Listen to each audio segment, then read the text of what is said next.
Olá, bom dia, boa tarde, boa noite aos nossos alunos e alunas do nosso preparatório do Auri. Meu nome é Cecília Santos e vou dar continuidade às aulas de Direito do Trabalho, né? Falando aqui de alguns conceitos para vocês e falando um pouco da legislação, mas comentando a legislação para que quando vocês forem fazer a leitura, vocês já disponham aí de alguns conceitos que facilitem o entendimento, na hora dos estudos. Essa aula agora vai tratar dos elementos do contrato de trabalho. Essa aula agora vai tratar dos elementos do contrato de trabalho, os conceitos, quem que compõe esse contrato, né? Quem são as partes desse contrato de trabalho, quais são os poderes dessas partes. Então, é disso que a gente vai falar um pouco hoje. Os sujeitos do contrato de trabalho, né? Primordiais, empregado e empregador. Empregador é aquele que, né, considera-se empregador aquele que assume a atividade econômica, né, ele admite, ele assalariia e ele dirige a prestação pessoal do trabalhador.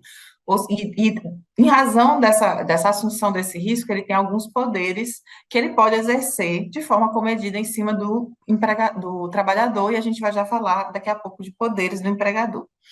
E quem é o empregado? O empregado é uma pessoa física, né? Esse é o conceito tradicional de empregado. Ao longo dos nossos estudos, a gente tem percebido que esse conceito ele tem se modificado, né? Existem outros entendimentos agora, contratações de pessoas jurídicas, mas o conceito, né, clássico de empregado, aos moldes da legislação seletista, é que é uma pessoa física que presta serviço de natureza não eventual, ou seja, não pode ser uma pessoa que vai na empresa ou na sua casa, seja lá quem for o empregador, uma vez por mês ou uma vez por semana, tem que ser cotidiano, né? E principalmente a atividade que ele desenvolve tem que ser uma atividade que seja, quando é empregado, faça parte das atividades permanentes da empresa, né? Então, por exemplo, vamos citar aqui um exemplo de uma escola que contrata professores, pessoas jurídicas. A natureza principal dessa escola é dar aulas, né? Na maioria das escolas é educar, dar aulas.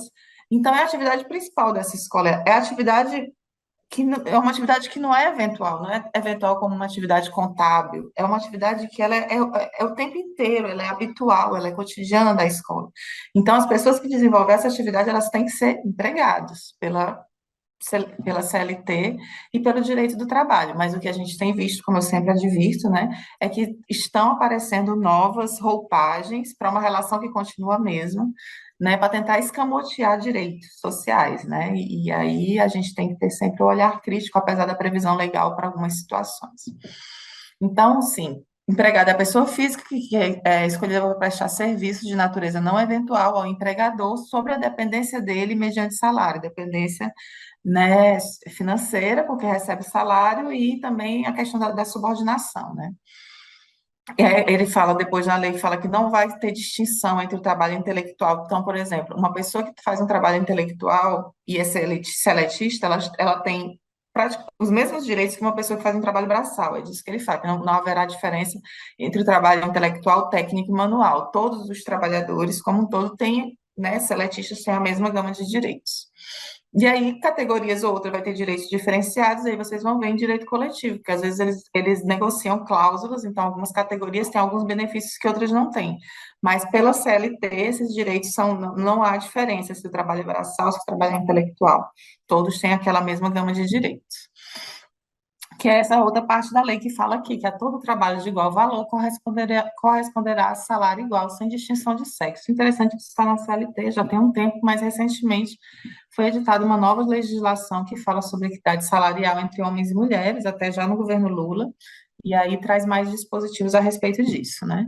Mas já é um princípio que sempre foi, né, que vigora no direito do trabalho. Eu trago aqui uma parte para falar de teletrabalho, abrir um parêntese, porque o teletrabalho tem sido muito utilizado e tem todo um disciplinamento do teletrabalho na CLT. Eu não tenho como trazer todo ele aqui, mas está muito vigente, e vocês, como futuros servidores, provavelmente em algum momento vocês vão desempenhar atividades em teletrabalho, então é importante saber, importante ler, tá? Esse capítulo inteiro da CLT, que fala que teletrabalho que não se distingue a natureza do trabalho realizado no estabelecimento do empregador, ou aquele executado em domicílio, como agora eu estou fazendo teletrabalho, no domicílio do empregado, ou realizado à distância, desde que estejam caracterizados os pressupostos da relação de emprego. E aí ele fala dos meios telemáticos. Os meios telemáticos informatizados de comando, controle e supervisão se equiparam para fins de subordinação, porque as pessoas podem alegar, mas ele não vai ser meu empregado. Porque ele está lá na casa dele, ele entra na hora que quer, mas não é assim. Existem outras formas de controle, inclusive tempo de tela, tempo logado, se você executou suas tarefas, as suas metas. Então, não é porque está aí, o que o dispositivo legal quer dizer aqui, não é porque está à distância que a subordinação fica diminuída, continua sendo um empregado subordinado. Então, teletrabalho não descaracteriza um vínculo de emprego, né? Agora, como eu estava falando, a gente vai falar um pouco do poder do empregador, as pessoas, né? Eu faço muitas audiências, ouço muitas testemunhas e as pessoas, esse limite, o que que o empregador pode fazer na hora de exigir o trabalho? Porque ele quer que o trabalho seja bem feito e ele tem alguns poderes, né? O poder disciplinar é o poder eu tô indo de baixo para cima. O poder disciplinar é o poder de aplicar penalidades, né? A CLT, ela prevê algumas penalidades, como advertência oral, advertência por escrito, que é sempre a melhor opção, porque fica registrado, suspensão, em que o trabalhador não trabalha naqueles dias da suspensão e não recebe, e até a penalidade máxima, que é a justa causa, que é quando o trabalhador ele é demitido. A gente vai estudar tudo isso com mais detalhes nessa na próxima aula. Então, o poder disciplinar é esse, poder de aplicar penalidades que o empregador tem perante o empregado, e a lei disciplina isso. Pode fazer? Pode, não pode fazer de forma desrespeitosa. Uma advertência oral, ela não pode virar chacota, não pode virar humilhação, não pode ser feita na frente das outras pessoas para humilhar. Então, tem o poder diretivo, mas ele não pode ser usado de forma abusiva. Poder disciplinar. O poder diretivo é esse também, que é de organizar, de dirigir o negócio. Eu sou a dona do negócio, a empresária, eu sou a dona da casa, eu sou a empregadora, eu tenho esse poder de dirigir. Olha, eu quero que o serviço seja feito da seguinte forma e dizer o que eu quero que organize de que forma. E, né, cabe ao trabalhador, como meu subordinado, acatar minhas ordens, né? Então, isso aí, até aqui está tudo certo. O que que não pode dentro do poder diretivo? Eu vou estabelecer metas que não são possíveis de serem batidas, ou eu vou, né, humilhar meu trabalhador na frente dos clientes. Isso aí você tem poder diretivo, você está ultrapassando o poder diretivo, né? E o poder regulamentar, que é o terceiro poder aqui que tem na nossa lista, é o de expedir regulamento mesmo, por exemplo, uniforme. Eu posso dizer qual uniforme, desde que não seja um uniforme vexatório, enfim. Eu posso dizer como que eu quero que meus trabalhadores estejam vestidos, os horários, como que vai funcionar e tudo mais. Então, isso é o poder de ter de fazer regulamentos pequenos, é como se fosse uma coisa que regesse a lei daquela empresa, né? Um pequeno código que regesse. Então, ele pode fazer também isso, o empregador, desde que não contenham cláusulas abusivas.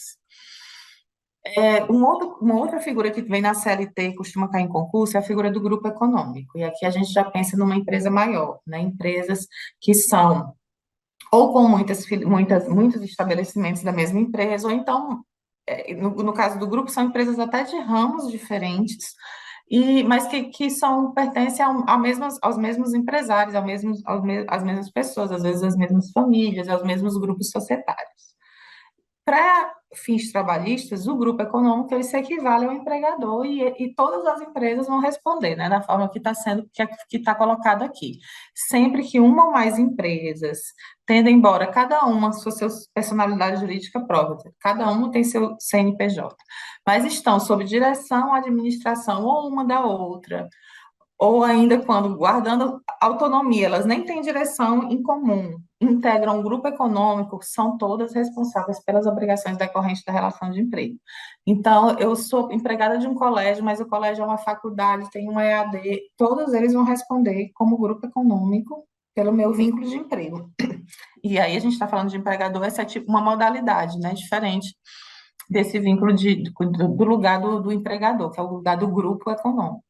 Aí ele vem, né, com essa novidade aqui, que não caracteriza grupo econômico a mera identidade de sócios, sendo necessárias para a configuração do grupo econômico a demonstração de interesses integrados.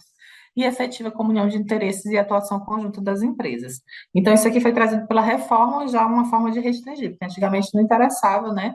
Você acabava abarcando tudo que pertencesse àquelas mesmas pessoas como grupo econômico. Agora, com a reforma, eles exigem que essas empresas, de alguma forma, tenham esse diálogo entre elas, né? Comunhão de interesses, que eles falam aqui, né? Então, essa é a figura do grupo econômico. Tem mais artigos na CLT que precisam ser entendidos, mas é isso, é um grupo de empresas, né? Um grupo de CNPJs, um grupo de pessoas jurídicas. Aí, sucessão, aí isso aqui é quando uma empresa é vendida para outra pessoa. O que que acontece? Quem é meu patrão agora, né? O que que a CLT estabelece? Que a mudança da propriedade ou da estrutura jurídica da empresa, ou seja, entrar e sair sócio, não afeta os contratos de trabalho dos empregados. Então, quem compra assume, né? Acontece o que a gente chama de sucessão empresarial. Caracterizada a sucessão empresarial, as obrigações trabalhistas, inclusive as contraídas à época que os empregados trabalhavam na empresa sucedida, são de responsabilidade do sucessor. Então, é isso, né? Que alguém compra uma empresa, ela está assumindo ali, e aí a gente pensa assim, não, mas por que isso? Aquele princípio que a gente falou na aula anterior, o princípio da continuidade da relação de trabalho, ou seja, da proteção ao trabalhador. Então, você está comprando uma empresa, você vai dar continuidade naquele empreendimento, apesar de ser outro dono, mas tem aquela responsabilidade para aqueles trabalhadores que já estavam lá. E a empresa sucedida responde solidariamente com a sucessora quando ficar comprovada a transferência, porque às vezes pode acontecer alguma fraude na transferência e aí as duas vão responder juntas, né? Contrato individual de trabalho, tem algumas questões aqui que caracterizam que seria um contrato de trabalho e o que não seria. Acho interessante, né? Que ele fala muito aqui daquilo que não é o contrato de trabalho, né? Ele diz que não existe vínculo de emprego entre entidades religiosas e os ministros de confissão religiosa, como se fosse o vínculo de emprego entre padre e igreja, não tem pastor e igreja, apesar de haver algumas demandas nesse sentido, mas tem esse artigo da CLT aqui dizendo que não vai formar vínculo quando você está ali num trabalho religioso né, para fins de constatação, aí, aqui fala como que se desenvolve o contrato de trabalho, né? A questão da experiência, por exemplo, ele fala que para fins de contratação, o empregador não poderá exigir do empregado mais de 6 meses de experiência naquele cargo. Então, assim, eu quero uma pessoa que já tenha pelo menos 3 anos de experiência, não pode, pela regra da CLT. Então, você pode exigir experiência até 6 meses. Aí ele fala da contratação do autônomo, que é a que a gente tem visto muito recorrentemente, a contratação do autônomo cumpridas por todas as formalidades legais, com ou sem exclusividade. Antigamente, você imaginar que uma pessoa fosse contratada autônomo com exclusividade e ela não fosse empregada era uma coisa, né? Que a ideia do autônomo é que ele não tem a exclusividade, que ele tem a liberdade para ir para onde quiser, mas essa aqui já foi uma regra trazida pela reforma trabalhista, né, que flexibiliza a questão da contratação do autônomo, que você pode contratar um autônomo para ser exclusivo da sua empresa, e mesmo assim, a contratação do autônomo cumprida por este, todas as formalidades legais, com ou sem exclusividade, de forma contínua ou não, afasta a qualidade de empregado. Veja que né, tudo que ao contrário, é tudo aquilo que a gente falou em termos de princípio, né? Então, você pode contratar, pela letra da lei, você pode contratar um autônomo de forma exclusiva e de forma contínua para a sua empresa, e mesmo assim ele não vai ser empregado simplesmente porque tem lá um contratinho, um pedaço de papel dizendo que ele é autônomo. Então, aquela primazia da realidade, todos aqueles princípios que a gente falou na primeira aula, caem todos por terra com esse artigo aqui da reforma trabalhista, que inclusive tem sido chancelado pelas cortes superiores, não os trabalhistas, mas, né, o STF, no sentido de que a partir do momento que você faz um contrato e nele está previsto que não é vínculo de emprego, não vai ser vínculo de emprego mesmo quando constatados os requisitos do vínculo de emprego, né?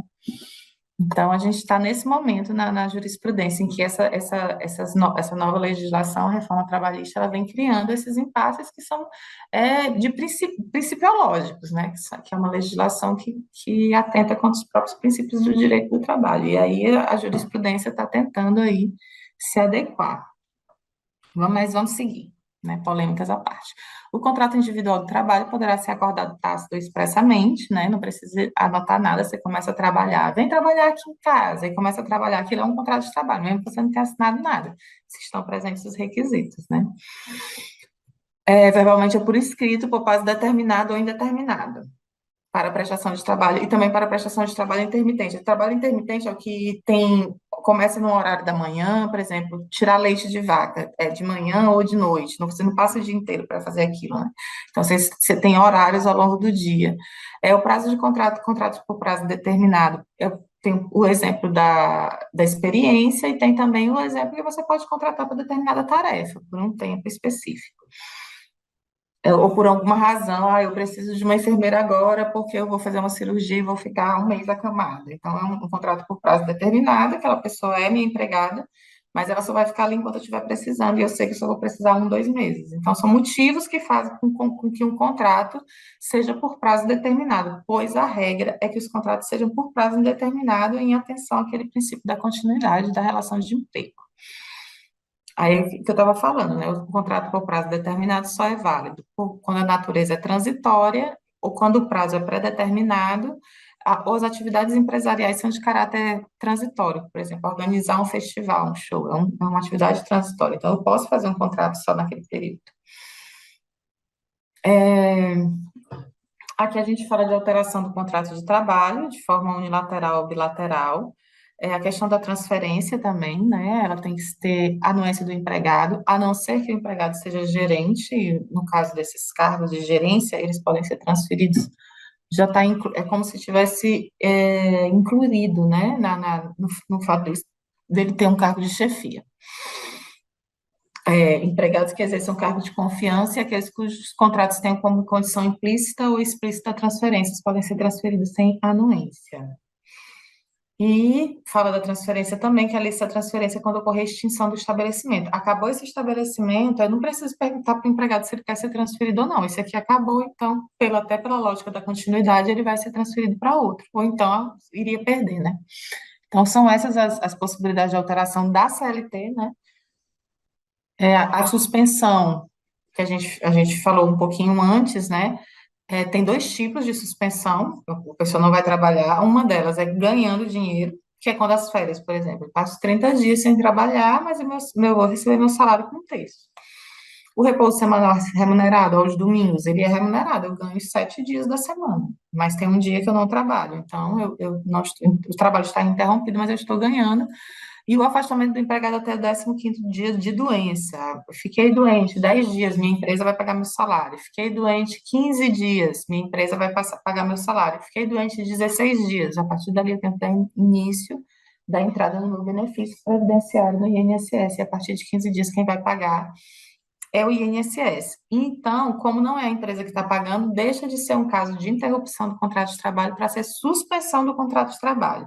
Então, a diferença é interrupção, eu não estou trabalhando, mas eu estou recebendo pela empresa.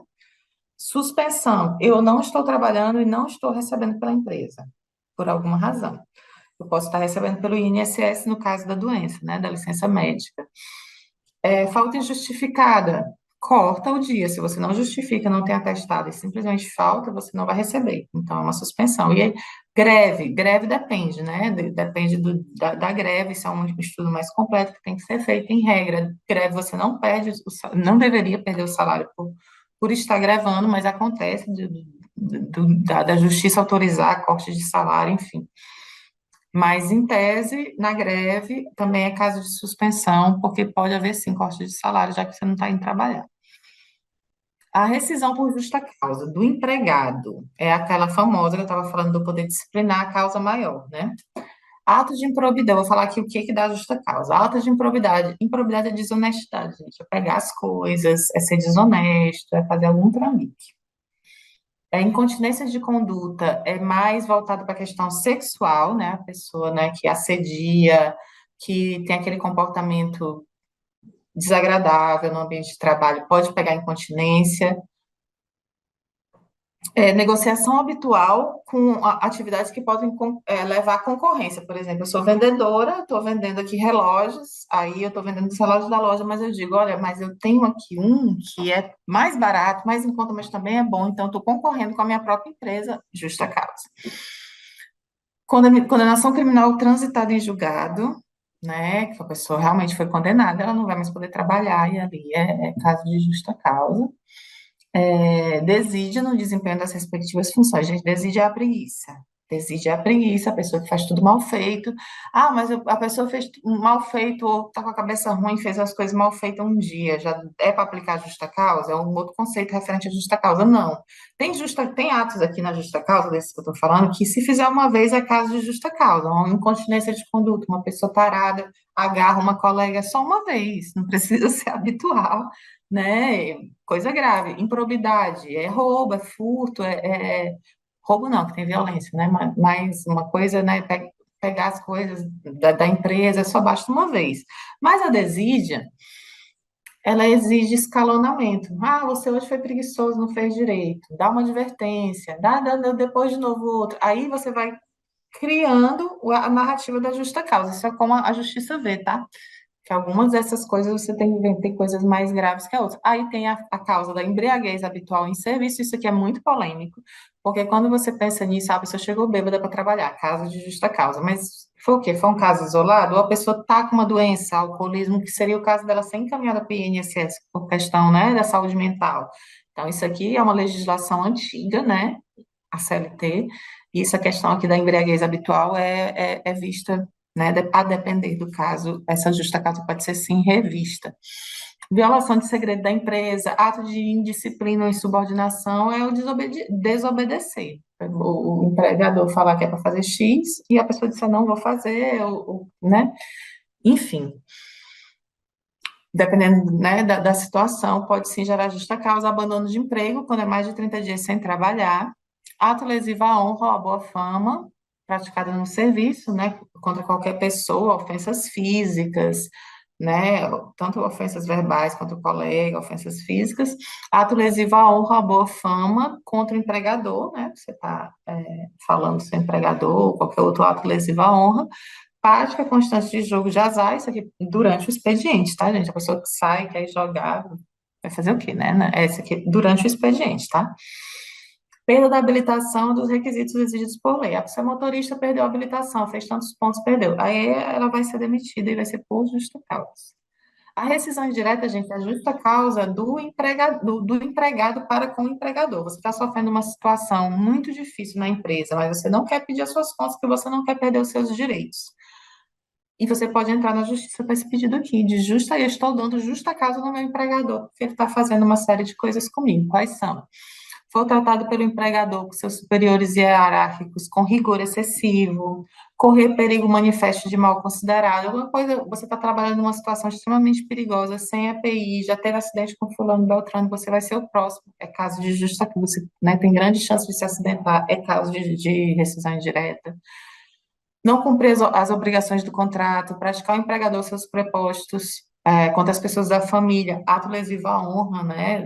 Lesivo à honra da família do empregado, empregador lesar a honra do empregado da sua família, ofensas físicas contra o empregado, o empregador reduzir seu trabalho, sendo este por peça ou por tarefa, de forma a afetar sensivelmente a importância dos salários, aquela coisa da irredutibilidade salarial, a pessoa ganha por produção, mas eles botam ela para produzir tão pouco que ela tem um decréscimo salarial muito grande. Enfim, são algumas das causas em que o empregado dá justa causa ao empregador, que só pode ser feito dentro da justiça do trabalho, tá? Eu não posso chegar para o meu empregador e dizer, eu estou demitido porque você... Não, não acontece assim. É dentro de um processo judicial, o juiz vai analisar se realmente aconteceu e ele vai finalizar aquela relação de trabalho com o empregado recebendo todos os direitos, como se ele tivesse sido demitido, tá? Lembrando que na justa causa do empregado, agora lembrando, o empregado que pratica a justa causa e é demitido, ele perde uma série de direitos. Perde os 40% do FGTS, não recebe o seguro-desemprego, tá? Ele só vai receber saldo de salário, 13º, férias, o que é o direito adquirido dele mesmo, né? Mas toda a parte protetiva do desemprego, ele não recebe, porque se imagina que ele está dando causa ao desemprego dele, com a conduta, né, lá da justa causa que a gente acabou de estudar. Agora, a previsão, né? Sempre tinha isso, essa coisa, né? O empregado quer sair, a empresa não quer botar, porque às vezes a multa está muito alta, e aí a empresa fica esperando que o empregado peça demissão, e ficava aquele cabo de guerra. O empregado quer sair, a empresa não quer demitir, porque não quer pagar, mas a empresa já também quer que ele saia, mas não quer demitir, não quer pagar a multa toda, porque está alta. Enfim, era uma situação que existia mesmo na realidade fática do direito do trabalho. E foi criado esse instituto aqui, que é a rescisão do contrato por acordo, em que o empregado diz, eu quero sair, o empregador, tá, eu quero que você saia. Então, vamos pagar metade, é 20% do FGTS, é metade de tudo que ele receberia se ele tivesse sido demitido, né, completo. É, mas você movimenta o FGTS, 80% do valor dos depósitos, não é movimenta tudo. Mas e o restante das indenizações é pela metade, aviso prévio, FGTS, tudo mais.